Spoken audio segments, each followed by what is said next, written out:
গুলশানের এই বাড়িটি রাজুক চেয়ারম্যানের জন্য বরাদ্দ। সবাই এটাকে চেয়ারম্যান বাংলো বলেই জানে।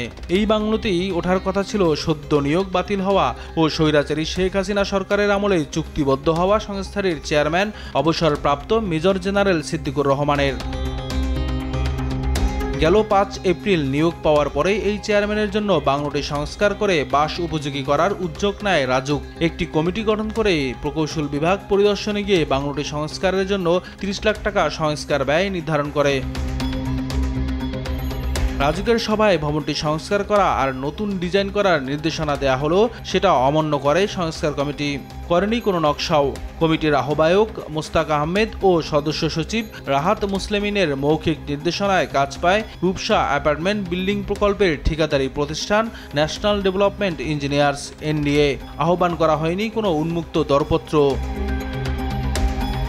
নিয়ম অনুযায়ী বাংলোর সংস্কার কাজ না হওয়া ও অনুমোদন না থাকায় নির্বাহী প্রকৌশলী মোহাম্মদ কাউসার রাজুক চেয়ারম্যানের কাছে চিঠি দেন। তবে রাজুক চেয়ারম্যান তার উত্তর না দিয়ে উল্টো চিঠি প্রত্যাহারের চাপ দেন। চেয়ারম্যানের চাপে ৯ জুন নির্বাহী প্রকৌশলী চিঠিটি প্রত্যাহার করেন। এদিকে বাংলোর সংস্কার কাজ শেষের দিকে আসায় ব্যয় বাড়িয়ে ২,৮৫ লাখ টাকার একটি প্রাক্কলন প্রস্তুত করা হয়েছে, যা এখনও অনুমোদন পায়নি। দরপত্র ছাড়াই কিভাবে এই ঠিকাদার কাজ পেল আর কেনই বা সংস্কার ব্যয় প্রায় ৯ গুণ বাড়ানো হলো, এমন প্রশ্নের উত্তর খুঁজতে দেশ টিভির টিম রাজুক মুখপাত্রের কাছে গেলে তিনি এই বিষয়ে কিছুই জানান না বলে এড়িয়ে যান। পরামর্শ দেন চেয়ারম্যানের সাথে কথা বলার। তার কথা অনুযায়ী চেয়ারম্যান অবসরপ্রাপ্ত মেজর জেনারেল সিদ্দিকুর রহমানের কাছে গেলে তিনিও কথা বলতে রাজি হননি। এটার ভিতরে অনুসন্ধান সারও তো নতুন, মানে এটা তো আগে থেকে কাজ চলতেছে, এটা বিস্তারিত একটু সারও একটা কথা বলার কথা।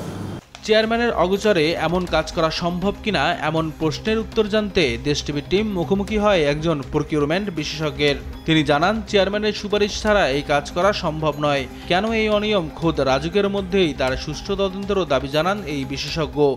কাজ করিয়ে ফেলতেছে, এখন বাজেট বরাদ্দ অনুমোদন দিয়ে টেন্ডার ইনভাইট করতে তারা যাবে, টেন্ডার ইনভাইট করবে। এইটা একটা বড় ধরনের অনিয়ম। কীভাবে অনিয়ম? অনিয়মটা হচ্ছে যে তারা যখন টেন্ডার করবে, যিনি কাজ করেছেন তাকেই কাজটা তারা দেবেন, মানে একটা পাতানো টেন্ডার হবে, একটা সাজানো টেন্ডার হবে।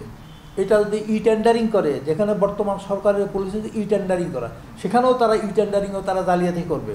আর ছিল ৩০ লক্ষ টাকার বাজেট, রিপেয়ার রিনোভেশন, সেখানে ৩০ লক্ষ টাকার বাজেট এক্সিড করে ৩ কোটি টাকা পর্যন্ত করতে গেছে।